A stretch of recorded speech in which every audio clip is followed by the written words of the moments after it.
लोकशाहीचा बुलंद आवाज, रिपब्लिकन वार्ता, महाराष्ट्र। त्या लिपिकावर कायदेशीर कारवाई करा, युवा ग्रामीण पत्रकार संघाची मागणी। पुसद उपविभागीय अधिकारी यांना दिलं निवेदन। पुसद वन विभाग येथे बोगसपणे नियुक्ती मिळवणारे लिपिक गोपाल जिरोणकर यांच्यावर कार्यवाही करण्यासंदर्भात दिनांक 2 जानेवारी 2024 रोजी उपविभागीय अधिकारी यांना निवेदन देण्यात आलं।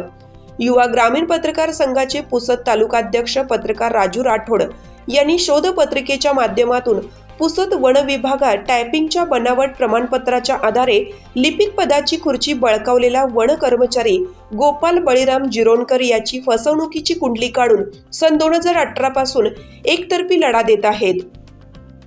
परंतु तत्कालीन उपवनसंरक्षक पुसदचे अरविंद मुंढे वन अधिकारी यांनी केलेला गैरप्रकार सुद्धा चव्हाट्यावर आणला गेला होता। त्यातही वन विभागाची या लिपिकांनी केलेली फसवणूक वनमंत्री यांच्यापर्यंत तसेच वन विभागाच्या वरिष्ठ अधिकाऱ्यांना सुद्धा या प्रकरणी वारंवार पुराव्यासह सदर माहिती देण्यात आली। युवा ग्रामीण पत्रकार संघाचे तालुकाध्यक्ष यांनी तक्रार केली असता वन विभागाच्या अधिकाऱ्यांनी ताकास लागू दिला नाही। तत्कालीन उपवन संरक्षकाचे PA म्हणून ओळख असलेले लिपिक गोपाल बळीराम जिरोणकर हे नावारूपास आले होते। ही संधी साधून गोपाल जिरोणकर मात्र वन विभागाची कागदपत्रात फसवणूक करून लिपिक पद बळकावलं होतं आणि हा फसवणुकीचा प्रकार चव्हाट्यावर आणून सुद्धा कारवाई झाली नाही।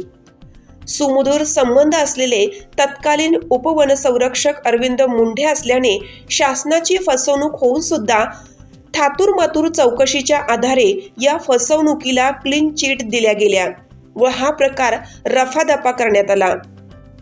एकतर्फी लढा लढत राहिलेले संघटनेचे तालुकाध्यक्ष राजू राठोड यांच्या मदतीला अखेर युवा ग्रामीण पत्रकार संघटना या लढ्यामध्ये सहभागी झाली आहे।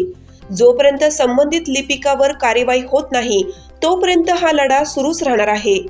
या प्रकरणी लवकरात लवकर कार्यवाही करण्यात यावी, अन्यथा उपोषण आंदोलन करण्यात येईल, असे युवा ग्रामीण पत्रकार संघटनेचे पुसद तालुका अध्यक्ष राजू राठोड यांनी सांगितलं। यावेळी युवा ग्रामीण पत्रकार संघटनेचे जिल्हा सचिव राजू सोनूने, पुसद तालुका अध्यक्ष राजू राठोड, ग्रामीण अध्यक्ष राजेश ढोले, संघटक ज्ञानेश्वर मेटकर, सदस्य कुलदीप सुरोसे, पत्रकार विजय निखाते, आनंद कांबळे, हिरामन हाडसे इत्यादी प्रमुख उपस्थित होते। रिपब्लिकन वार्ता महाराष्ट्रासाठी विदर्भ उपसंपादक राजेश ढोले, यवतमाळ।